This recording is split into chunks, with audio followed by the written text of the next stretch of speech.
Hey, hi guys, it's Marc, Mr. Sci-fi. Elaine is here too. We're getting the table thing up and running, and then we will talk to you and be your friends. So there's that. Okay, hold on. I'm getting it started on Elaine's. Join with video. Bing. There we go. Hope you all are staying safe and having a good pre-Christmas time, despite our challenges with not being able to be with our families. Hi guys. Let's see. Okay, wait. Marc is muted. Hang on. Wait. Boy, this is hard to do. Unmute. There we go. Hi, guys. There we are. Okay, it's Mr. Sci-Fi and the table. Yay. Hello. So, Merry Christmas next week to everybody. There we go. Is it next week?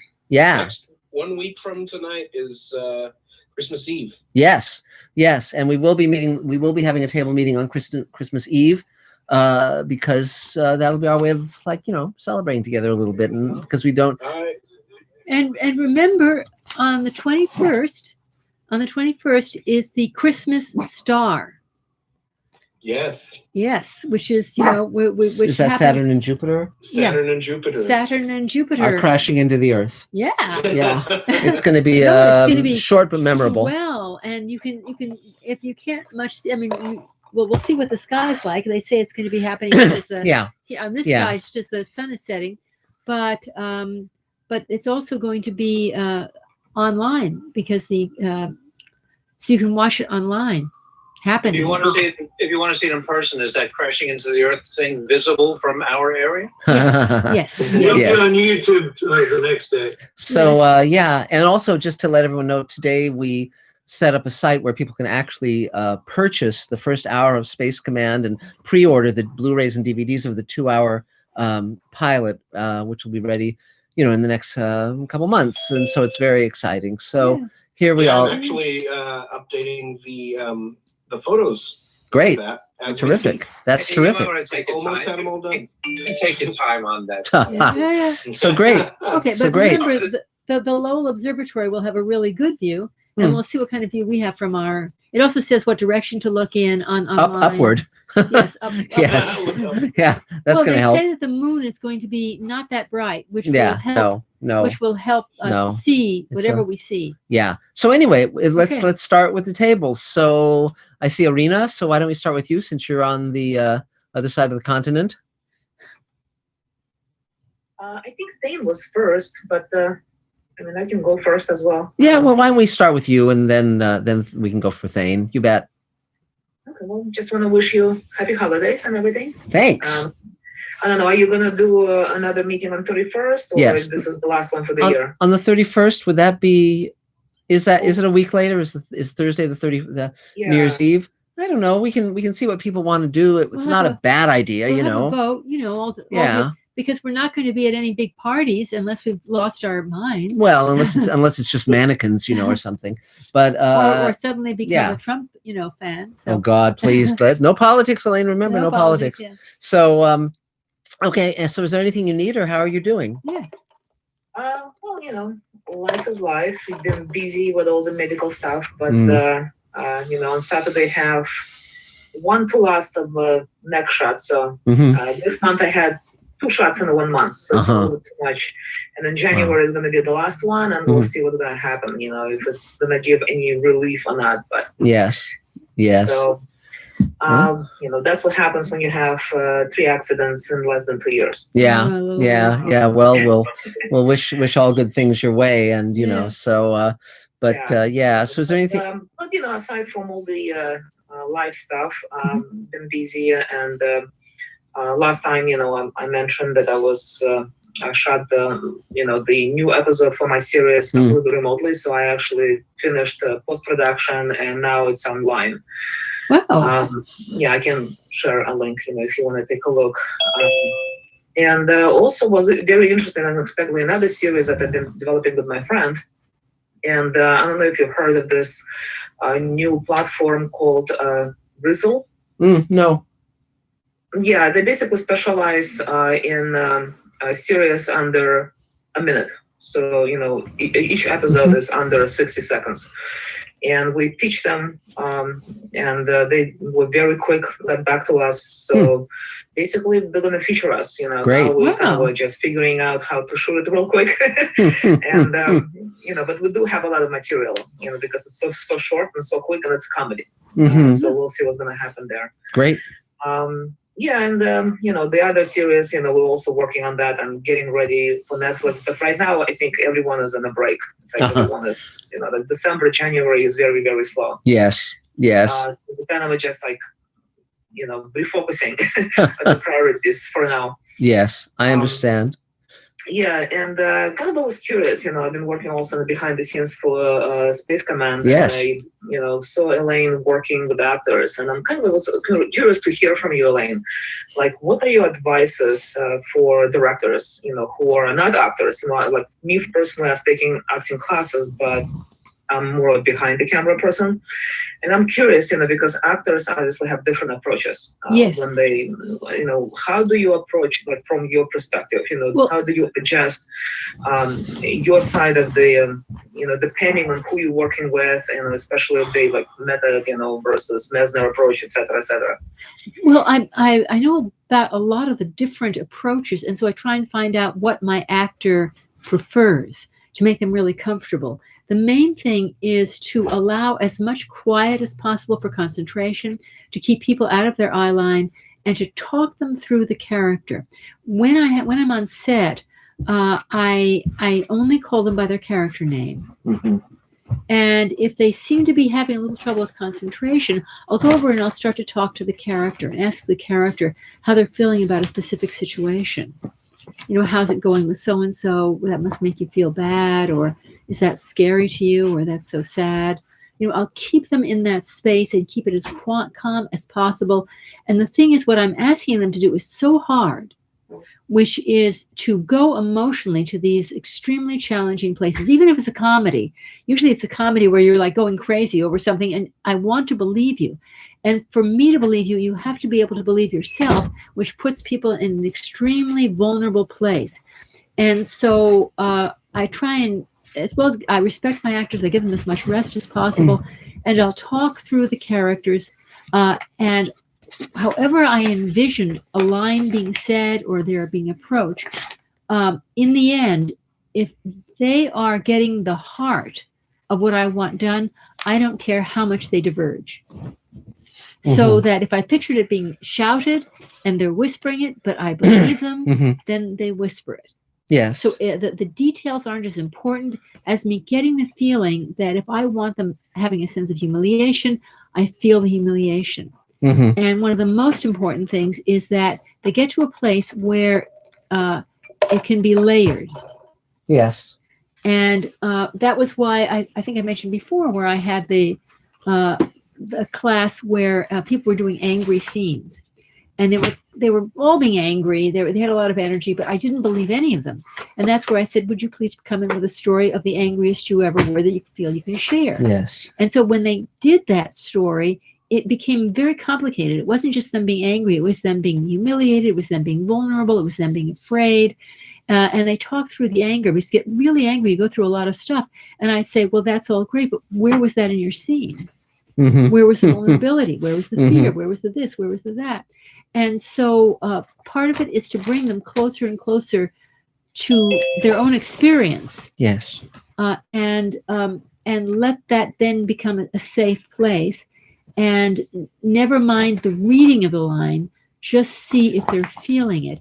And I always tell them right up top to say, if you've got a better one, take a minute and I will always allow you the better one. Yes. If you feel your concentration has slipped, give me the better one. There's no problem with that. And also Elaine has a great question. She asks actors in terms of the good directors and the bad directors. Yes. Well, one thing when I first meet an actor is what was the best who was the best director you ever worked with and why, and who was the worst director you ever worked with and why. And that tells me something. I once had an actor, he was quite good, but he said, read the line for me. And I said, I can't do that. I don't want to read the line for you. And I've never done that except for him. And then I realized when I finally gave in and read the line for him, was he was not looking for the reading. No. He was reading my emotion. So he wasn't just going to ape her. He just wanted to be able to see what the emotion was. He could cue into the emotion, and he didn't even hear the reading. Right. He cued into the emotion.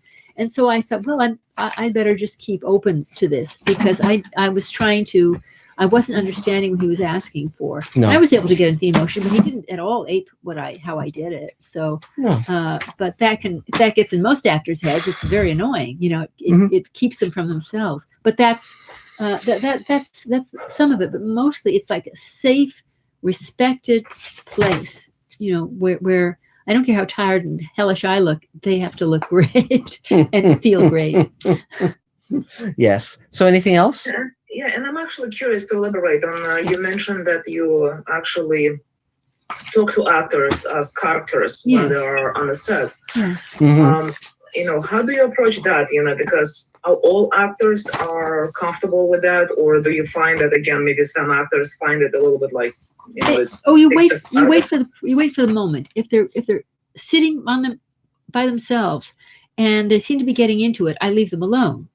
But like we had our Captain Jack on Space Command, he was like waiting to do this rather emotional scene, looking at pictures of his family, and I could see he was like kind of nervous and kind of tired, and was just sort of wandering, waiting for the camera. And because he didn't seem to be getting trying to fight for focus, I walked over to him and I said, "Hey, Jack, how you doing? What's it like being home?" And he said, "Well, it's a little bit hard." I said, and finally I said, "How's it going with your dad?" He said, "Well, I was hoping my mom would meet me, but it's always him." And I said, "I hate to ask this, but does he love you?" And he said, "No." And I said, "Geez, do you love him?" And he said, "Yes." I said, but and he doesn't love you, but you can't stop trying, huh?" And he said, "No." And I said, "I'm sorry, Jack. That must be so, so hard." And then we shot. That's really interesting, because it sounds like you almost like undertook the inner voice of the character. And had a conversation with him with that perspective. Yes. Helping, the actor completely melt and merge with the character, basically. Yes. Yes. Yes. And also, if there are two characters that are supposed to have a long-standing relationship, I'll take into my pocket and I'll say, "Can you please have a lunch together?" I mean, now it's COVID, but I would get them to. I had a list of questions that they would ask each other as each other and as characters, just so they get like much more comfortable with each other, because it's very hard to go in with someone you don't know. But I try and create a connection without me there. Yeah. But I'd give them a list of questions. I said, "Only if you need it," and they would just get more comfortable with each other. So I'd pay for lunches with characters who had to have an intimate scene, or intimate romantic, or intimate angry, whatever, mother and daughter. Right. So great. So anything else, Arena? Great. Thank you. I appreciate it. Yay! 3 cheers. So Adam, is there a Mr. Sci-Fi question? There is.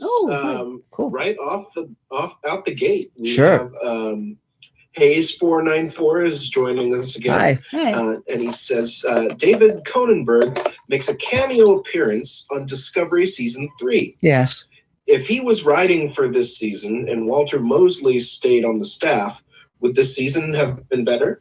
I don't know, because without really being on the staff, I can't tell who's doing what, who's basically a force of chaos and who's basically heading the right direction.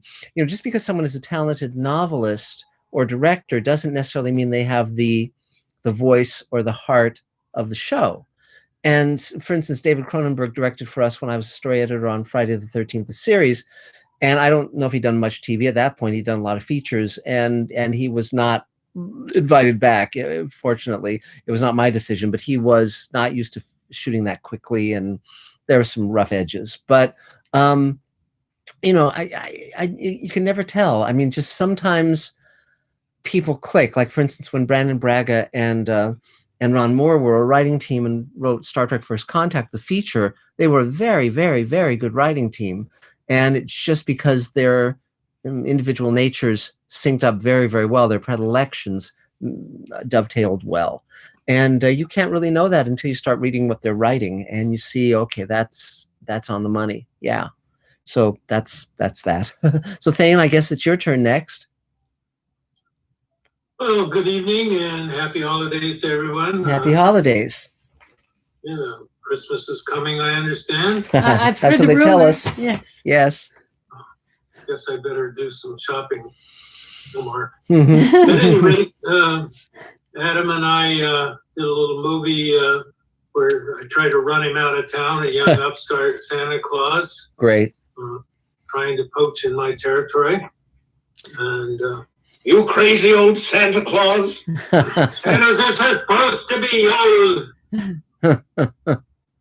How fun. At any rate, we had a lot of fun with it. And considering we were in the park all day and at least 20 feet apart most of the time, I think we survived it all. Mm-hmm.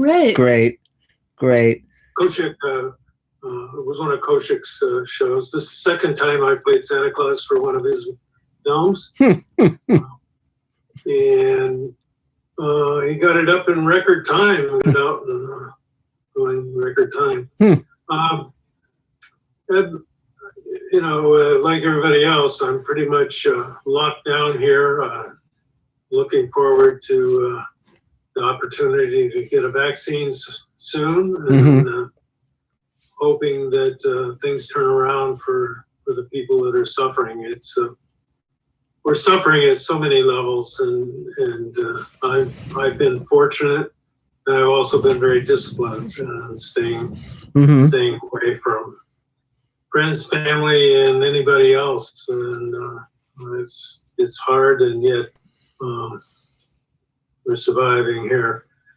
So working on my writing, working on my organizing, like getting rid of piles and piles of stuff on my desks, and getting it in places where I might find it again with some degree of which is, I think what it is it's creating a certain amount of discipline to my work all the way around. And I think that's important for me to do. Helped Mr. Bartlett out on a couple of things, and one of these days he's going to come by with a truck and carry it off. Good. That sounds intriguing. So for the Space Command. Yay. So is there anything you need, Thane? No, like everybody else, work, but recognize the realities. I'm going to do a staged reading of my one-man show here after the first of the year. Wow. Great. Stream and invite a few kind people to come and listen. Great. The challenge is to get some pictures and video clips sorted out to make the transition. So that's what I'm up to, and looking forward to a new year. I think it will be better. And looking back on the year, it hasn't been so bad, and I've been very fortunate, and I really appreciate this group and a couple of others that have supported me through the time. So, yeah. thank you. And then one question I have, and Adam, you might have an answer as well. Where can one see the Santa film that you guys did? It's on YouTube. I think I can chase down the link, and I'll put it in the link Great. here in a few minutes. Yeah. And Koshik also sent an email to the table as well. Oh, good. Okay, Okay, great. Okay, terrific. Yay. Thanks. So, Adam, is there another Mr. Sci-Fi question? Not only do we have another Mr. Sci-Fi question, we have our first super chat of Yay. the night. Yay. And for those of you joining us who don't know, talking to our Mr. Sci-Fi fans, super chats are where you can throw a little extra money to Mr. Sci-Fi, and your chat will be elevated to the top of the list. So it's a way to cut in line. You'll get your chat read first, no matter what it is, within reason. Yes. So our first super chat of the night is from Gregory Krug. Yay. And apparently I've been pronouncing it wrong. Yes, that's okay. I was pronouncing it Krug, but it's Krug. Well, there you go. Yeah, He has a very good question, which is, do you have any thoughts on the Umbrella Academy. I haven't had a chance to watch it. Our friend Marc Goffman runs that show, or ran it, at least for the first season, and it's just one of those ones I haven't gotten around to yet. I mean, they've just dropped the fifth season of The Expanse, which I've just started watching, and so forth. But I definitely will check it out. It looks very strange, yeah. And I mean, it's amazing how much science fiction there is on television now. Tons and tons and tons. And then this weekend we're going to see the George Clooney movie where he's trying to get a word out to a space mission, and he's going through Arctic storms and things with a little girl, and we'll see. It could be good, could be bad, but all will be known very, very soon. But it's a great question, and I mean, one thing that is true about TV now, because there's such an infinity of channels, is that more and more shows can have their own little niche audience. In that way, it's almost more like books than like what television was when I was growing up. Because when there were only 3 networks, everyone watched The Twilight Zone, everyone watched Gunsmoke. We all knew what all of the shows were, unless it was something that came and went really quickly, like THE Cat with Robert Loggia. Elaine and I know what that is, but very few people still living would. And but now, it's like, some people are fans of, Lovecraft, or some people are fans of, Harlan Ellison or Ray Bradbury or N.K. Jemisin or whatever. They have their own little niche, and that's now true of TV shows. So that you might just know of a show that a handful of people are watching, but that's kind of cool in its own sort of way. And of course, they're still making shows based on graphic novels, and as well as podcasts and so forth, and novels. So I think the Umbrella Academy was a graphic novel, if I'm not mistaken. So that's that. So Judith, I guess you're next on the screen. A shadowy presence. Creepy.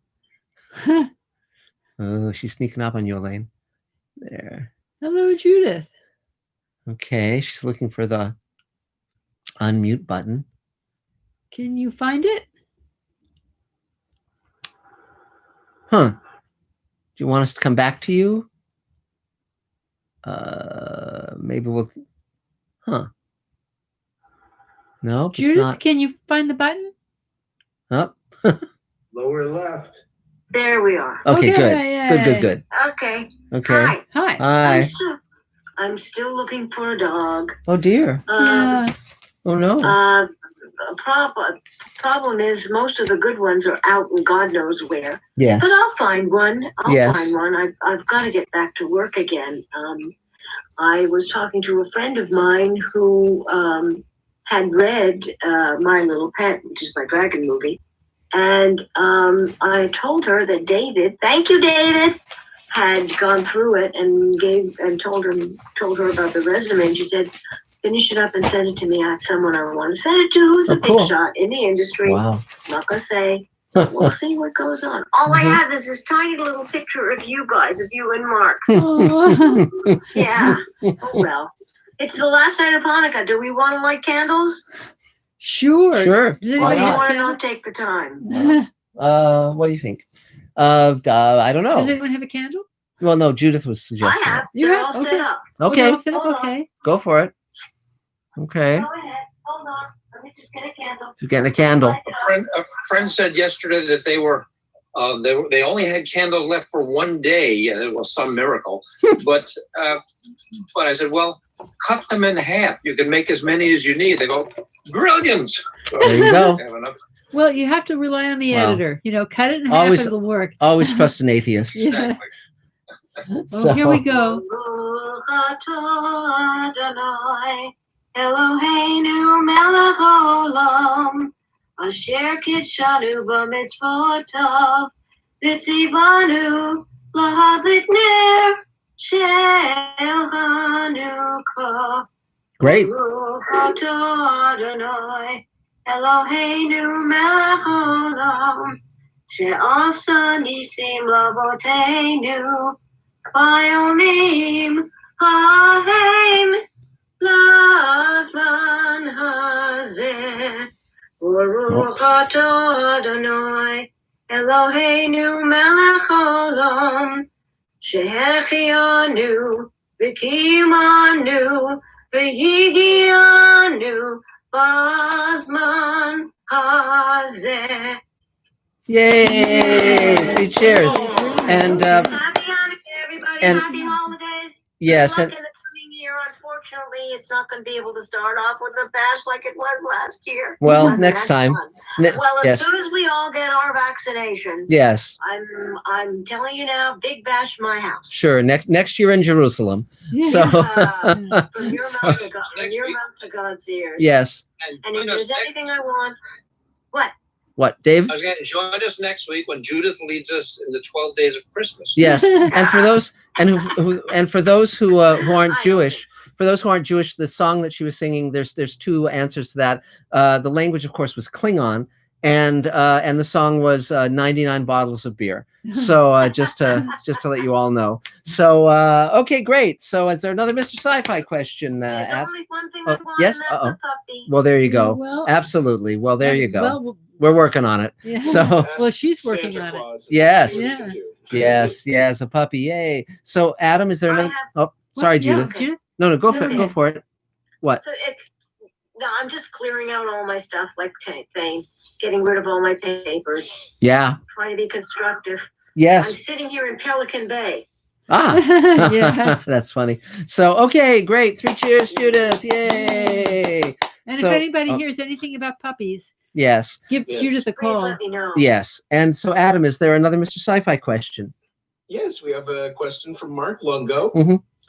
And he asks, which, speaking of holidays, will Space Command do a holiday themed episode? Oh, Judith, remember to mute your mic. Yeah. yeah, Hold on. the, How do I do that? Yeah. I gotcha. Yeah. So otherwise, you can do your roadshow version of Fiddler on the I Roof. can So do it okay. for you. So yes. So I'm sorry. Will there be a Christmas episode? Not this Or time. out. holiday, other themes. Yeah, theoretically down the road, possibly, but it's not a priority simply because we're trying to get done what we're doing. So, but yeah, it's I'm trying to remember if I've written holiday scripts in the past. I must have. But yeah. And by the way, this is something you were talking about, paperwork. I'm going through paperwork too. Now, this is an interesting thing. I'll show you. I'll hold it up to the screen a little bit. You won't really be able to see what it is. But when I was 10, I had a visit to the Star Trek set, the original Star Trek. It was the last episode they ever shot, Turnabout Intruder, and I was able to grab up some of the pages of that script, not the entire script, but many of the pages. And this is that script, the original Mimeo version of that script from the floors of Paramount. So from the soundstage. So that's pretty fun. So wait, did I answer a Mr. Sci-Fi question? I've lost track. Umbrella. The Umbrella Academy? No, wasn't that the one before, Judith? Yeah. Right. Yeah. No, it was the holiday. Oh yeah. Holiday Okay, theme. got it. So moving on, Adam, I guess it's your turn. All right. Yeah. Robert Pincus. Hi, guys. I'm Adam Sartain, Okay. actor, voice actor, and musician. And I am an associate producer on Space Command. Yay! And this season, which is the holiday season and the Christmas season, Yes. I have a very long beard. And Yes. why is that? That's because I play Santa Claus. Yay! And for those at the table, you can see by my background that I'm here at the North Pole. Hmm. And it's snowing outside, but we've got a nice fire in the background.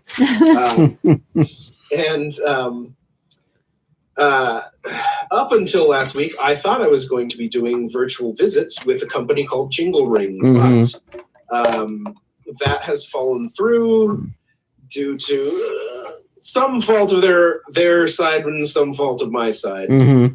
We'll say mutual. Mm-hmm. But as a result, I'm not going to be with Jingle Ring anymore. Maybe next year, we'll see. But for now, starting Sunday, I've started a thing called Santa Sessions, where people can book a Zoom call with Santa, and you can. There's options for a little extra time for sing along with Santa, and Santa will lead a Christmas one of 4 different Christmas carols. Great. And you can also add a recording of your visit for a small fee.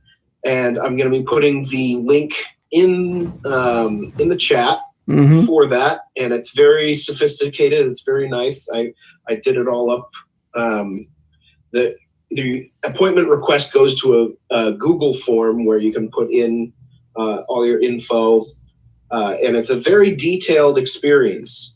So if some families have an elf on a shelf, and the children are very interactive with that, and Santa needs to know that elf's name. And so what would you charge to play Silent Night on your tuba? I have not put that in as well. That's priceless. That's priceless. And that's just priceless. But I will have to do Santa plays the tuba. Yes. And also there should be several different Santa looks. This would be casual Friday Santa, right? So I mean, I did do the red. So yeah. So that's great. So is there anything you need, Adam?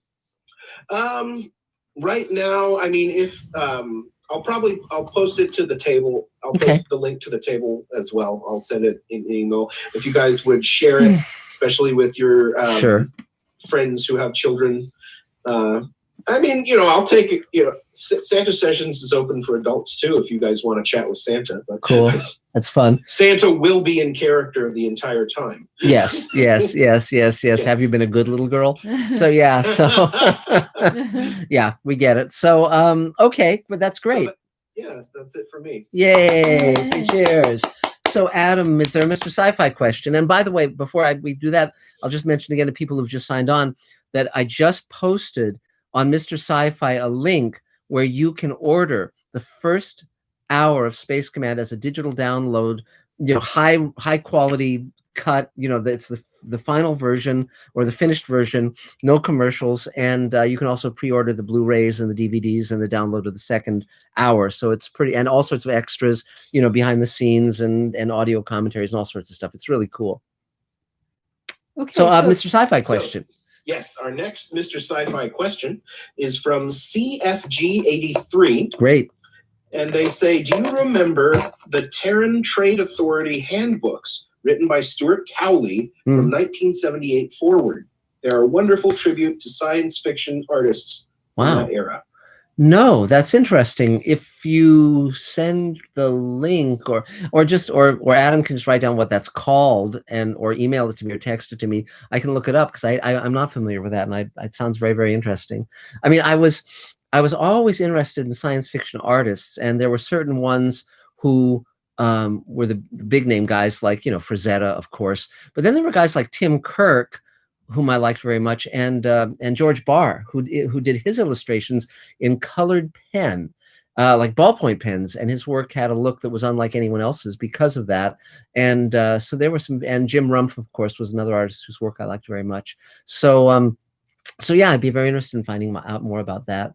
So I guess now it's Robert Pincus. Robert Pincus time. Robert, yay. Hi. Hi. I have a question tonight. Wow. Okay. Go for it. No. I came up with a new project, and it's kind of cool. It's science fiction. Wow.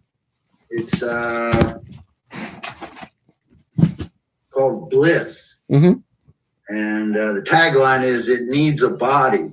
It's basically, real quick. It's, in the 2030s, they want to try an expedition to Mars. And it's been well publicized. So this is about the first expedition humans make. They encountered something that changes everything. So basically, I need to know, where would I find how they speak, like how people in a space capsule would speak to command? There's a number of different ways to check that out. If you put an email out at the table, some of the table members are NASA scientists, for one thing. You could, amongst the things you could do, if you go on to SpaceX's, if you do a search for SpaceX, they do live feeds of their launches where you can just, and then they're just up on the internet, so you can actually watch all of those sequences, going forward, because things are changing significantly. If you look at the capsule and the spacesuit that the control panels that SpaceX is doing, it's not like the Apollo era. It's very modern and very different. And so so those would be things to think about. Now, they've made some advances. Yeah, and now is this a screenplay or a TV pilot, or what form is it? I'm figuring that out.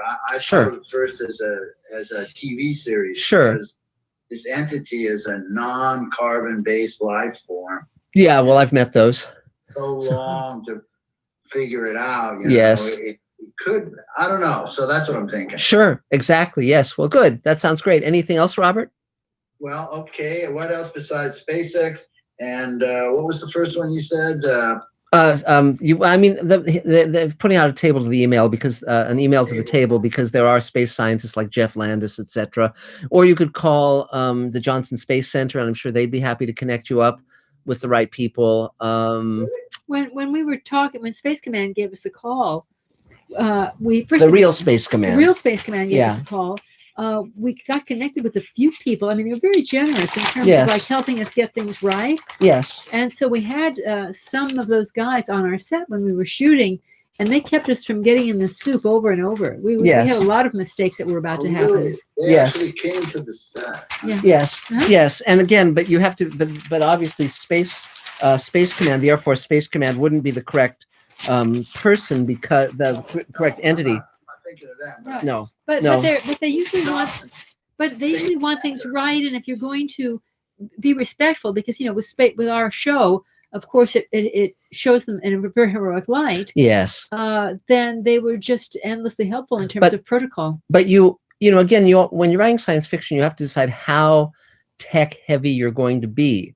And there's a real balancing act, because you don't want it to be so tech heavy that it's boring. And so you don't want it to substitute for actual human characters. I think The Martian is probably the best example I've seen of that balance really, really working. The Martian. Yeah. It was a movie by Ridley Scott, and it was first a novel by a guy named Andy Weir, Weir, and it's really, really good. Is the book I don't want to make it too tech, but I don't want it to be ridiculously. Yes, of course. No, I would just, you can call SpaceX, and you can call the Johnson Space Center, and you can call, all these places. I mean, there will be a public, relations person who could definitely, send you in the right direction. And I think you'll find that fairly readily if you just go nosing around a little bit. I've had a lot of luck. I've also talked to cops about cop speak, and yes, and generally it's like they understand. Yes. That you're not going to go down the road of it being exactly on the money, because it's a drama, right? Right. So they're usually pretty savvy in terms of what you don't have to say, but they veer you away from the ridiculous. Yes. Which is what you want. Yeah, that's what I want. Yeah. That's what I want. Yeah. And I could do a search. I haven't done that yet. Yeah, this idea came to me. I've been thinking about it a lot, and go, I'm gonna go for it. Cool. Like when I first joined the table, the project I have now, I couldn't decide whether to make it. My advisor I was using was telling me to do it as a feature, and then you said maybe you got to do a series. Yes. And it's a big enough story. Cool. It sounds cool. I mean, yeah. Okay, great. Good. Okay, yay. 3 cheers, Robert Pincus, ladies and gentlemen. Adam, is there another Mr. Sci-Fi question? Yes. I'm just not sure if this is directed. I think it's kind of directed at you. It's from Scott Gamble. Hi, Scott. He asks, have you seen Nebula 75, which is a small group of folks in London making a sci-fi show on YouTube in the Thunderbirds Are Go, Captain Scarlet, Super Mario Nation puppet style? I think I've come across them on YouTube.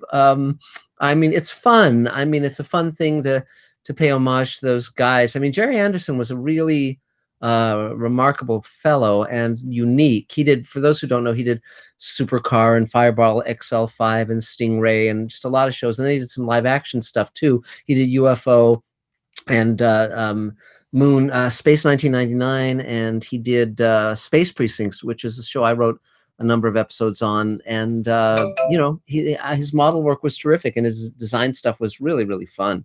So it's worth checking out. It's really worth checking out. So yeah. So okay. So now I guess we go to you, Carol Field. Hi, everybody. Hi. Happy holidays. Happy holidays. Are you here next week? Yes, yes, we are. Christmas Eve?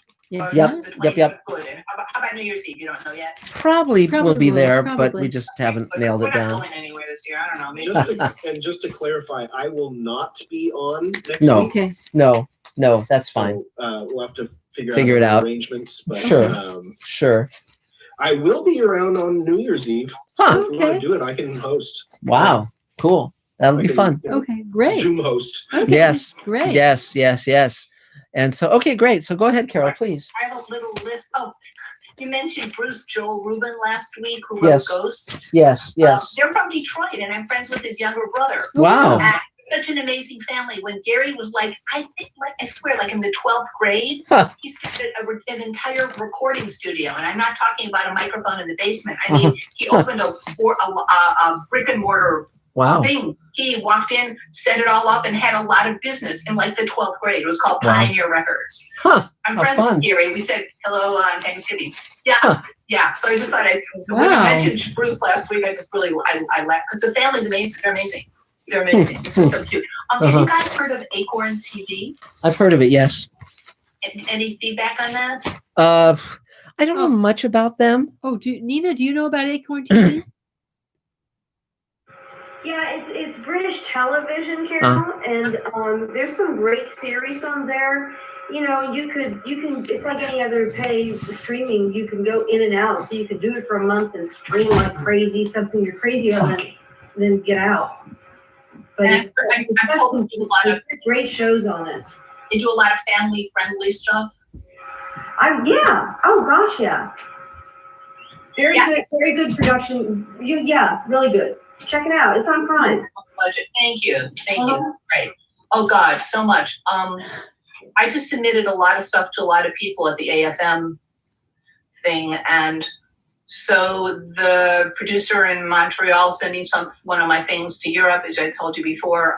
People in Toronto are looking at something else. An agent and a manager in LA called me. Wow, that's great. Usually agents hate my guts, but all of a sudden I'm getting attention. I'm kidding. I'm just kind of letting go. I think my stuff speaks for itself, and they can just do what they want. But I have to learn this year. There's a difference between being assertive and being pushy. Yeah. Right. And I'm extroverted, so it's easy for me to be pushy. Yes. And not know it. Yes. And not know it. So I'm going to hone in on that differential and just try to stay with the assertive and not pushy. Pushy, I think, means looking at what's going on and not accepting it. I think I have a slightly different approach to that area. Okay. I always think I don't think of it as pushy, or I don't use those terms in my own definition. I think of it as what's working, and to really be present to what works. And if nothing was working, you have to see if you can identify what the problem is. Most people misidentify the problem and they try to solve the wrong aspect, and then it still doesn't work. And so the issue is always, okay, what's going to work? How do things work? A big part of my career has just been having conversations with people about how things work, and then I get it, And obviously, the more successful someone is, the more they know how things work, and the answers they generally will say in public, or the answers they will tell you if they really aren't invested in you, are utter bullshit. Okay, you need a great script. Total bullshit. Useless. Or quality rises to the top. No, that's not true. Look at any TV show, for God's sake. You'll say, why can't that guy act? How did he get that role? So I think that the trick is to say, and so everyone who succeeds has to be very driven and has to not take no for an answer in a certain way. They have to really make stuff happen. But the people I know who are successful in the way I like to be successful in my own life is they are drawn by a vision, and it includes how the work they're doing is of service to the world. And so it's not, even my friends who are actors, it's not about narcissism or me all the time. I mean, the people I'm working with on Space Command, you never encounter that. It's always about, where is the truth of what I'm trying to present? What is the point of doing this project? You know, and the reason Elaine and I are able to get the people we get is because they resonate to the message of what we stand for and what our work stands for. So everyone in the business who's successful knows that you have to be a warrior for yourself. You just don't want to be an asshole while you're doing it, you know. So there is a you know, certain line of demarcation, but mainly it's about just sussing out what's going to work, you know, and not stopping until you really find that out, you know. And just be aware of, if they're really busy, that they don't help them not forget you. Yes. And so yes. when you follow up, after you followed up once, that from then on, when you follow up, you don't start out with how's my script going. Mm-hmm. You start out with how's, you know, how you doing up there, you know, is everybody keeping safe? I was thinking of you, and I want to share this great story. Oh, and by the way, what would be a good, how's it going? What's a good time to check back? Mm-hmm. So I would try and, you know, the first thing would be relationship, and then I'd ended up with when's a good time to check back. Right. Yes. Yeah. This Florida guy who likes my stuff recently called and apologized for not getting back to me sooner because he's so busy. And I said to him, it's what you said. I said to him, I just wish I can help you with your load. And I heard him. I heard the brake screech, like, oh, she's a person. Yes, yes. But that also reminds me of that cartoon from the New Yorker where it's a guy, an executive sitting behind a desk, and he's on the phone. And he says, how about never? Does never work for you? You know? Yeah. I just perceive you as like a wonderful director, because as many friggin' bloody musicals I did in New York and a zillion commercials I did here, I would say 3/4 of the directors I had either didn't know I was on or anybody else was on the set. Yeah. We're awful. Wow. Yeah. Yes. We're off. I go, yeah, what do you, I'll just do it my way. Right. Constantly. So you just sound like you've given so much heart and thought to it. It's heartening. Yes. Well, also, you know, there's several things. I mean, there's basically two kinds of directors in film and TV. There are the technicians who are looking for the shot, the composition, all of that. Then there are the actors, directors who really understand that much more important than what a shot looks like is that the performance be authentic and be memorable and be profound. And so their job, as they perceive it, is to allow the actor the space to find that truth. And I feel like they're casting it well, so I don't need to be around anymore. You know, that's how it feels. Like they've got some good actors here, and where are they? I don't know. Yeah, you know? Yeah. There's a lot of really shitty. There's a lot of really shitty directors. It's true, and you know, maybe their uncles own the production company or something like. I don't know. I mean, part of the reason is because, like, for instance, in television, it's far more important that the director makes his day and gets the footage that can be edited than that it be brilliant. You know, brilliance is very dangerous in television, because someone who's an auteur or who's trying for something phenomenal that you've never seen before, that person's not going to make his day, and then you've got a major problem, and that can kill a producer's career, having someone like that working for them. So and I quote you. Yes, you can.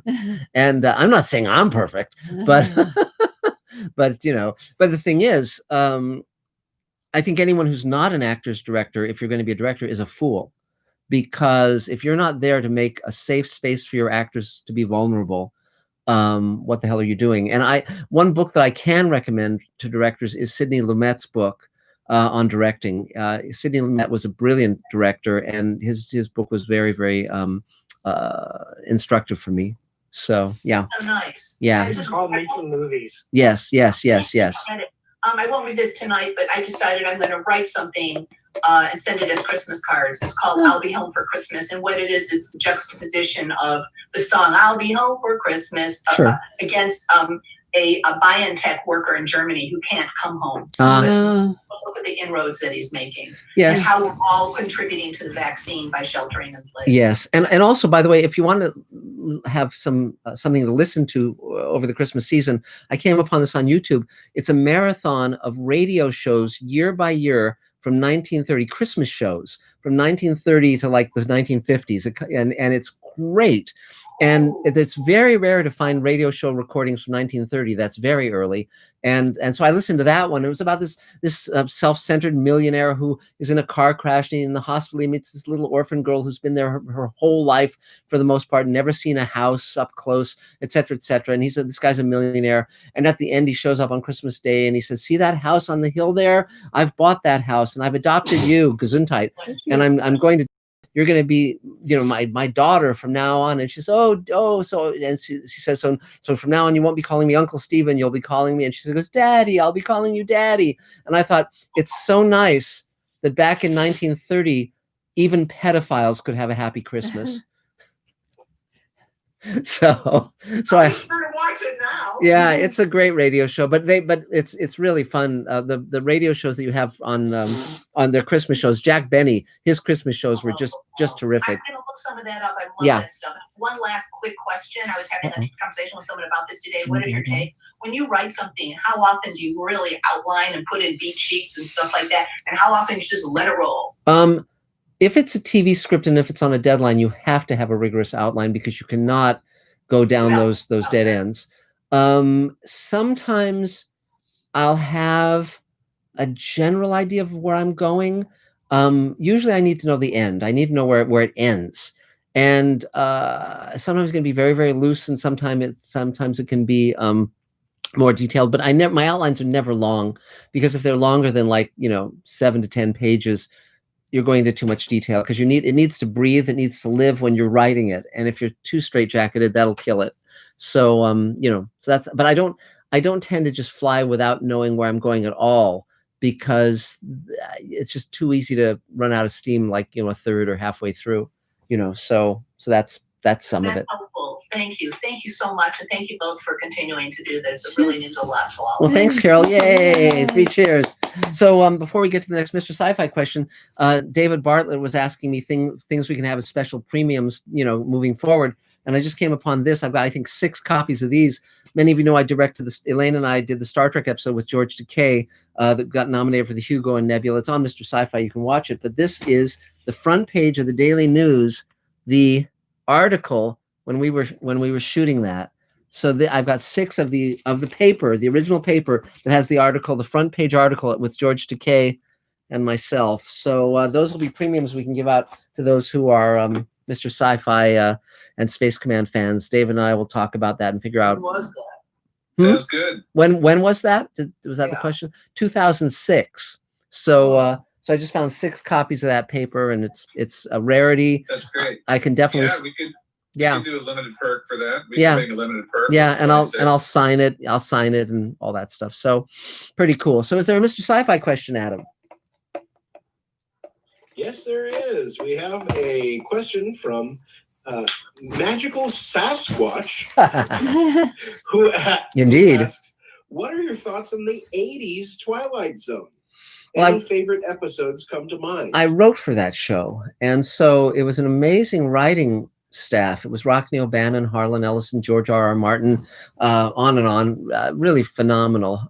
Did I mention Harlan Ellison? He was there too, and it was very spotty. That's the problem. The original Twilight Zone with Serling, Rod and Buck Houghton were sort of set the tone. And so it was very consistent generally week from week, and the quality was very high. The reboot of Twilight Zone, Phil DeGuerre ran it, and it wasn't as consistent, but it did have high points. And so Her Pilgrim's Soul, which Alan Brennan wrote, was very, very good. Paladin of the Lost Hour by Harlan was very, very good. There were a lot of really kind of punk episodes and episodes I didn't like, but and then when I wrote Knife Through the Veil, it was a week away from prep, and the censors pulled the plug because they thought it was too hard-edged. And my friend Doug Hayes, who did Howling Man and Eye of the Beholder and the After Hours for the original Twilight Zone, and was a dear friend, was going to direct it. So that's one that got away. So c'est la vie. So let's see. So I guess Nina, I think you're next, Nina. Hey everybody, how you guys doing? I'll take them.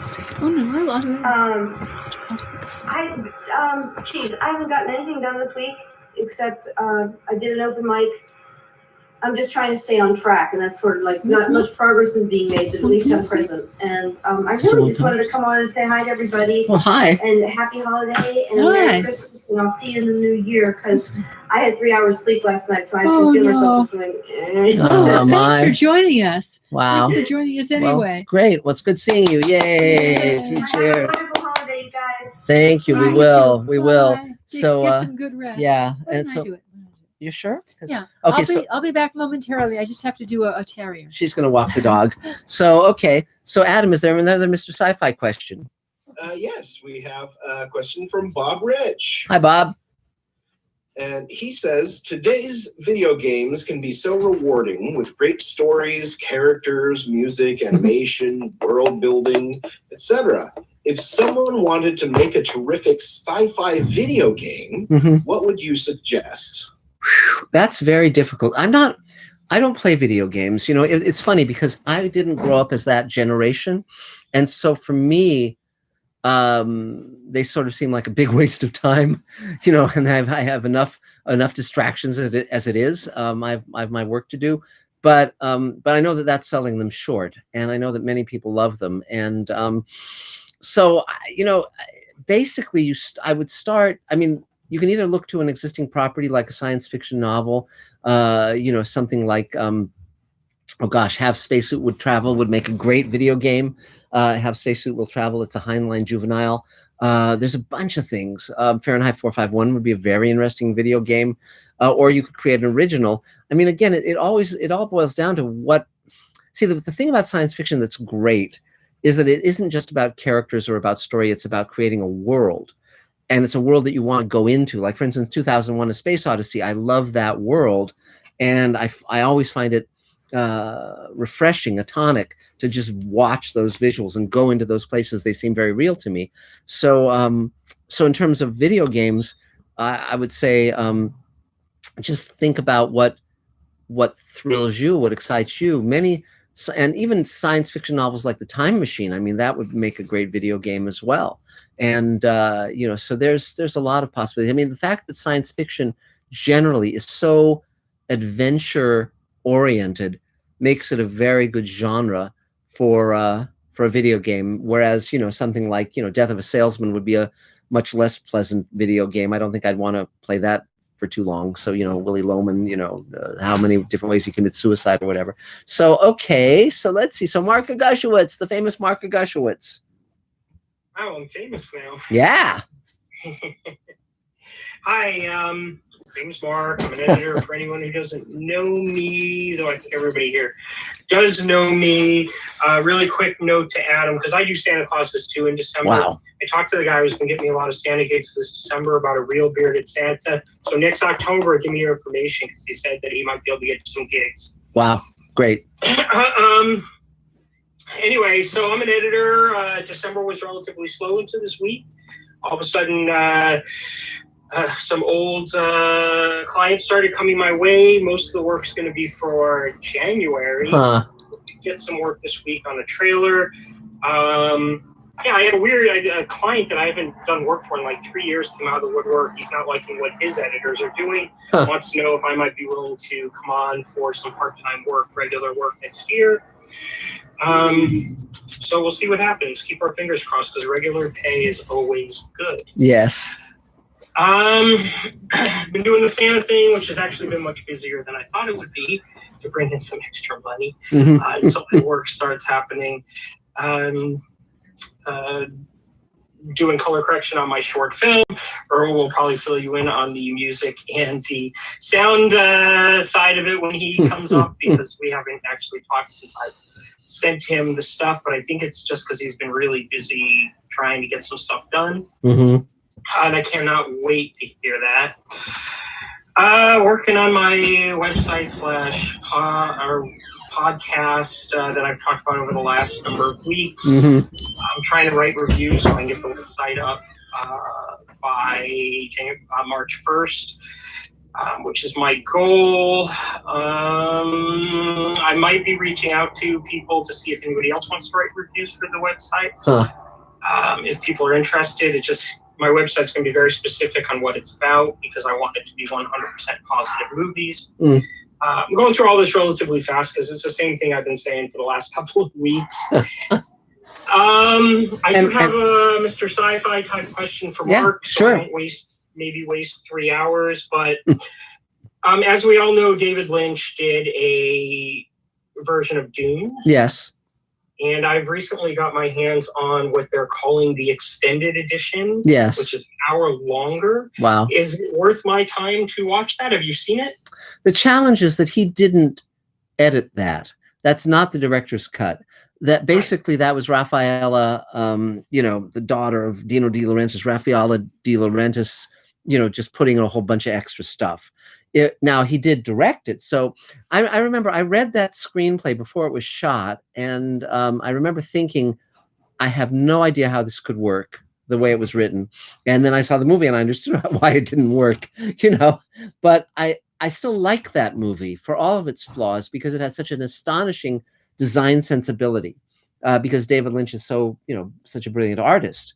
And so while it doesn't work, the funniest thing about it was that at the time, David Lynch did a talk show where he was talking about how they had auditioned actor after actor after actor, and finally he found the perfect actor, the perfect young actor to play Paul. And then it showed the two of them on set, and Paul looked like a younger, idealized version of David Lynch. And so I thought that was great. But I mean, it's worth watching the longer version for curiosity's sake. But the one movie that one should definitely watch the director's version rather than the theatrical version is The Abyss, because The Abyss was cut down for the theatrical version. They cut out all the good stuff. And it's a different movie. And yes, the director's cut is one of my favorite movies, and I love it. And Star Trek: The Motion Picture, you have to watch Robert Wise's director's cut. It's only available on DVD, but it's far superior to the theatrical version. So, but Dune is worth checking out. I mean, now, of course, we're all looking forward to seeing what Denis Villeneuve is going to do with it, whether what he's going to do is going to work or not. The funny thing is, because of the pandemic, they've bumped the movie, but the toys are still available at Target. So you can buy yourself little Dune figurines and enact the movie yourself if you care to, which would be a pretty amusing thing to do, actually. Or one could probably even get the action figures from David Lynch's version and have them fight the ones from Denis Villeneuve's version. And again, that would be memorable. So any other questions, Mark? Anything else you need? No, that was my question. I will second you on The Abyss, if you ever see the theatrical, it's okay at best, but the director's cut, it's one of the best sci-fi movies ever made. Yes. It's just such a different movie. And so anyway, no, I don't really have any more questions. I'm just going to throw this recommendation out. Cool. I've been doing this every week. So, because that's what my podcast is going to be about, just trying to get people used to it. Yeah. And I was really kind of torn whether to recommend this movie or not because, well, it's called Jim Henson's The Christmas Toy. And it's a Christmas movie. And the reason I'm torn between when I recommend it is when you're done watching it, you may not like Toy Story as much anymore because so much of Toy Story is basically ripping off Jim Henson's Christmas Toy. That's interesting. And it's only I think it's 50 minutes or something like that. So if you're looking for a Christmas movie, I've been recommending a bunch this month, but Jim Henson's Christmas Toy. Wow, that's great. Well, thank you, Mark. And also, and one thing I should mention, one thing I should also mention about The Abyss is that when Cinefamily was a theater that was still here in LA, they had a special evening where they screened The Abyss, and they asked me to moderate a panel with the creative team. And it wasn't Jim Cameron, but it was some of the actors, some of the VFX team. And I have a DVD of that panel. And actually, one of the table members put it on. He'd been Jim Cameron's diving assistant on that film. And so at some point, Dave, you and I should probably put that up on Mr. Sci-Fi because it's a fascinating panel and it's never been, released anywhere. So I think that could be very, very fun. So you and I don't know if you're aware of this, but it hasn't hit Blu-ray yet. No, and it's irritating. It's very irritating to me. Yeah. Cameron says, I forget the other movie he's working on too, but he's working on, he didn't want them just to put it out on Blu-ray. He's actually working on a set right now. The director's cut on Blu-ray. he just needs to hurry it up because it's such a great movie. I know. And I mean, what he really should do is get the ending right, because the visual effects, like when the thing comes up out of the water, that he ran out of money, and that's the one area of that movie that's kind of lame, but it's still a great film, great characters. So okay, yay, every cheers. So Adam, is there a Mr. Sci-Fi question? Yes, we have a question from Scott Gamble. Hi, Scott. He says, can you comment on Ben Bova's passing? Did you know him, and what did you think of his work? Interestingly enough, I hadn't heard of his passing. I'm sorry to hear of that. He was, yes, I had met him. I'd had conversations with him. He was a very nice guy, and he had a very interesting career. He collaborated with Harlan Ellison on a pilot about a robot police officer in the future. It was called Brillo, because it was like metal fuzz, because they used to call the cops fuzz, and it was ripped off for a series called Future Cop, and they sued and they won. And also, of course, Ben Bova was the editor of, I think, Omni, which was a science fiction magazine published by the publishers of Penthouse, and so he had, it was a very high-paying market, and so at one point all the science fiction writers were, cozying up to him, and then once that ended, he wrote novels, and they were very scientifically accurate, and they would take place on different planets, generally in our solar system. So his book on Mars, his novel about Mars, I actually like very much. I have the audiobook of that, which I recommend. He was a good guy, good writer. He'll be missed. A lot of those science fiction writers tend to be extremely companionable, nice people. It's not like television or movies. There's not that meanness or a bad, there's not a creepiness to novelists. They're generally very supportive of each other, very helpful, and very friendly, very approachable. So yeah, I'm sorry to hear he's gone. So let's see. So David Bartlett, it's your turn. Go for it, David Bartlett.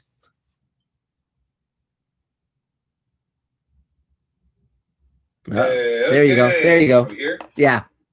Nice. How are you, everyone? So, I am David Bartlett. I am a filmmaker and a teacher and a human rights activist and one of the producers of Space Command. Yay! I'm also producing the visual effects and the crowdfunding fulfillment and doing the color correction and quite a few other things. I'm also building a studio, which reminds me, as I walk and talk, I'm going to show you guys something new.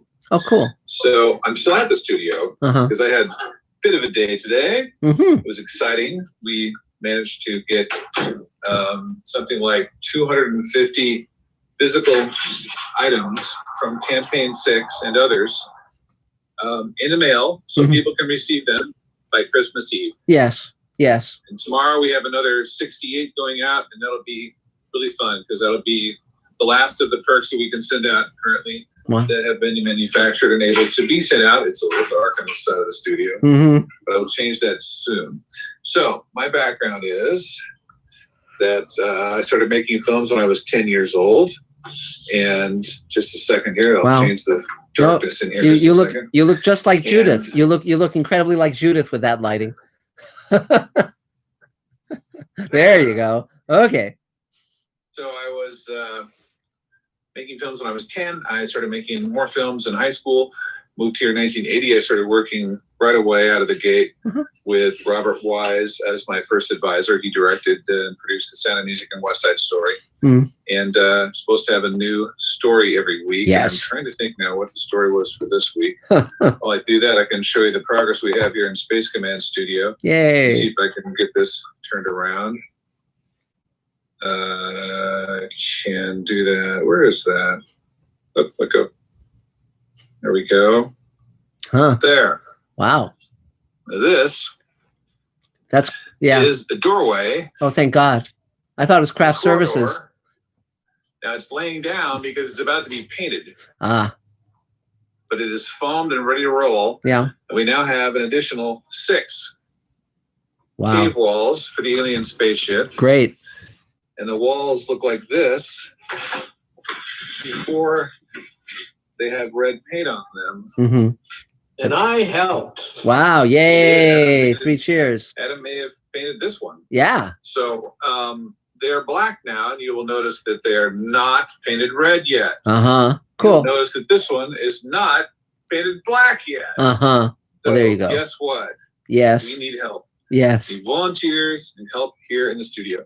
Mazel So tov. anyway, that's the brief little tour of the studio there. Cool. And our little fulfillment area has been very active. Mm-hmm. I'll get this back on my face here. Yeah. And we've gotten a lot done. Great. In the last few days, especially. And yeah, it's been great.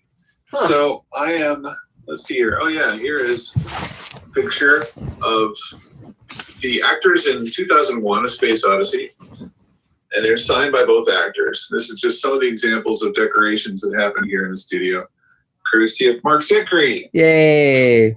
Yes. So we're coming around the corner after Christmas in January to be shooting some more. Mm-hmm. There's going to be some testing of some fog samples with lighting and set pieces and see how the lights work and see how the fog works. It's kind of interesting lighting to go back and forth in here. There you go. And that's coming up in January. We're also going to be shooting some framing story scenes. Framing stories are the parts of some TV episodes that happen at the beginning and the end of the episodes to tell additional parts of the story and help set things up. We have some of those coming up. We have just decided recently to do a trailer for Space Command episodes 3 and 4, Forgiveness. Mm-hmm. And we'll be having a script soon, I hope, guys. Yes. A script for the trailer. That'd be great. Cool. And we'll be budgeting that and shooting that. We'll be doing all sorts of exciting small short pieces inside what Elaine calls the haunted house, which is about a 45-page section of the script that's going to happen in sets that look like this. And you'll notice that these sets are miniatures of the ones I just showed you. And then we've got these guys. Uh-huh. We've got this thing. And this is what the door looked like when it was at conception. Mm-hmm. So that's what we're doing here.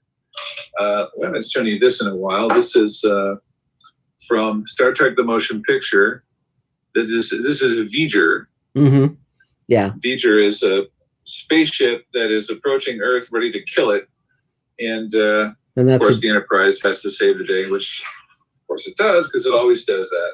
Mm. And it was also fun for me to have that in here because it was directed by Robert Wise. You go. Marc just mentioned the cut that's available on Star Trek: The Motion Picture, and it's much, much better. Robert Wise basically said they didn't let us finish it.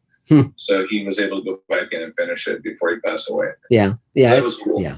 So, okay. So now, go ahead. Yeah. Okay, so I'll do the table email thing second. I did the table volunteers. If you want to volunteer and come down and work, or if you want a paid job, you can come down. Mm-hmm. Don't expect to buy a new house, but we can pay you to come and paint if you need to have some work. Kosher came down last week. We've got a couple other people here and there, and it's great. It's very useful to have you come, and you don't have to have any skills other than showing up and having a strong arm here and there, because it does take some effort to paint these walls because they're so porous. But when they're done, they look really great. And it's Great. Really good sense of satisfaction, I have to say. I think it is. When they're finished. So let's see here. What was this story? You guys heard the Milos Forman story. Let's see. Oh, I have a story about pushy versus intent on getting something done. Mm-hmm. So I had a friend in my acting class I was in for many years. This is a good story for, I'm glad she just came back. This is a good story for Carol. So you're talking about what's the difference between being pushy and just promoting yourself and moving forward strongly.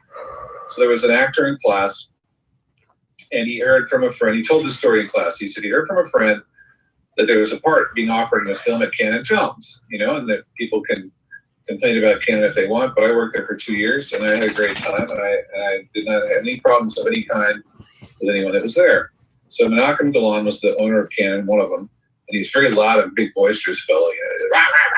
He always talked like that. So my friend said that he had someone inside Canon that knew that there was a role casting that he would be good for. He was a character called Mario, and Mario was the primary bodyguard to a mafiosa.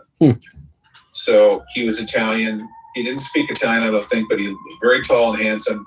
So he went into the place and said, okay, so this guy is in a tuxedo a lot, and he is very commanding and all that. So he comes in the room, he goes to Canon Films, risking wearing. I'm not sure if he wore the tuxedo to Canon Films or not. He might have, but he definitely looked sharp.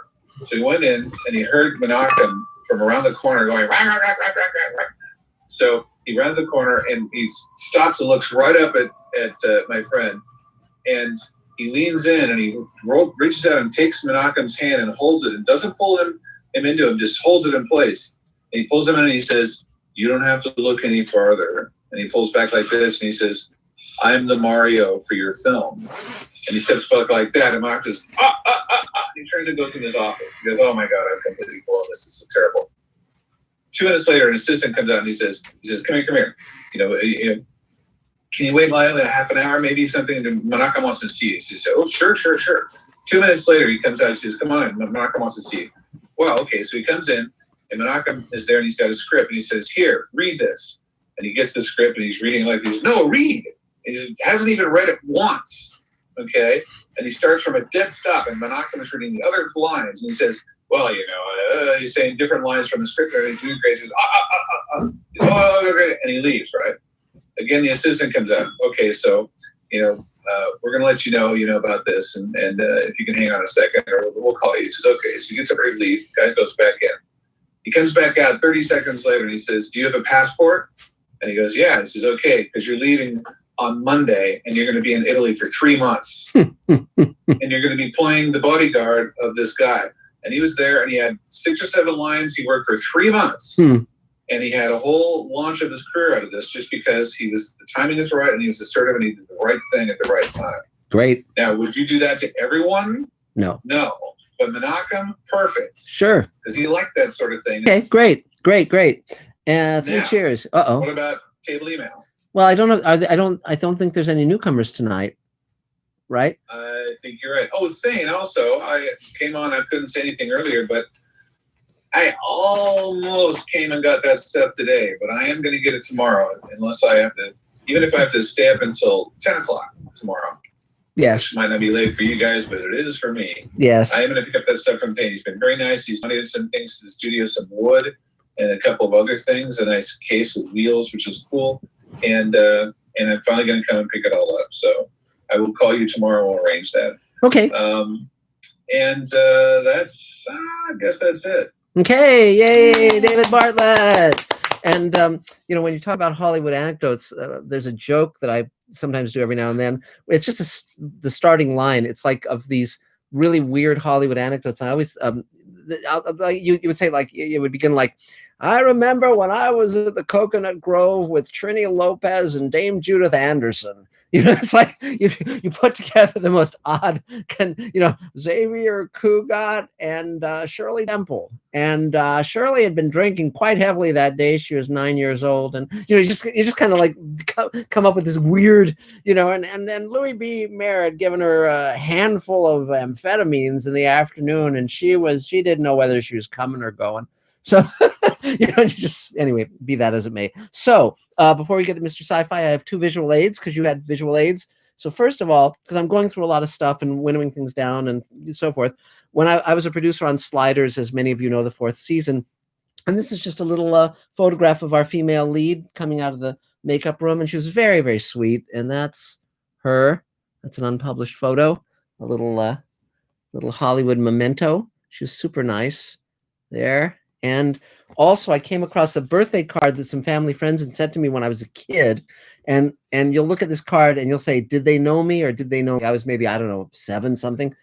Here, look at that.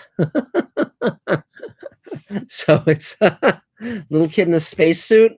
And it says, "This rocket ship's not going somewhere in outer space. It's bringing birthday wishes and it's headed for your place. Happy birthday." So there you go. So that's someone could give me that card now and it would still work, of course.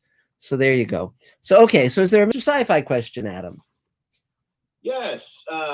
This next question comes to us from a brand new subscriber. Yay! So welcome to Mr. Sci-Fi, Captain Shannon Murphy. Yay! Great.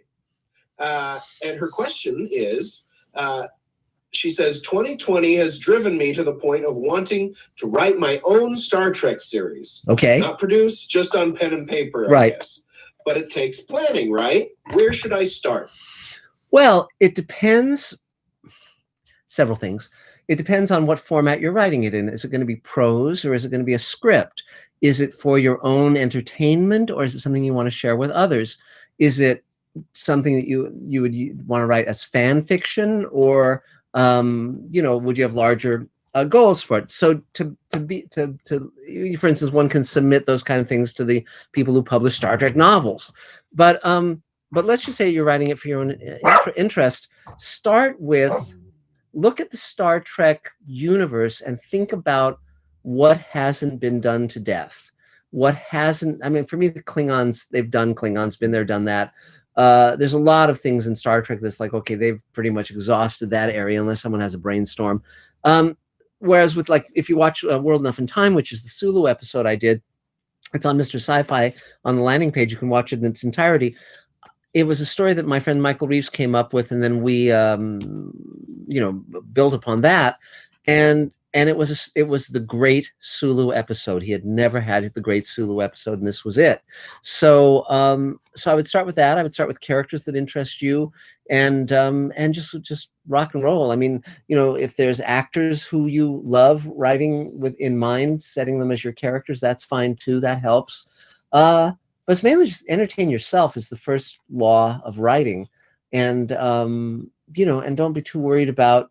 I mean, it just depends on what you're trying to do with it. It's when you write for yourself and it's just for fun, then you have total freedom. And then it's just about, is this amusing me? Is this fun to do?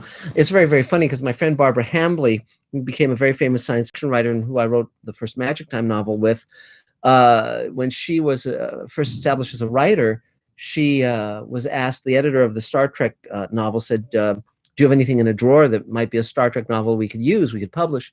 And she said, well, I have one in a drawer, but you could never publish it. And it was because there were two shows that Mark Leonard was in. Mark Leonard played a Romulan commander and then Spock's father in Star Trek. But at the same time, he was on a show called Here Come the Brides that was set in the 19th century about this logging community that has mail order brides come to town. And she had written a fan fiction novel when she was 16, combining those two worlds. The Enterprise goes through time warp and ends up in that town.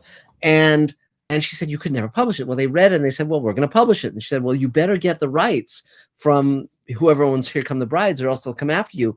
Well, they didn't. And they published it.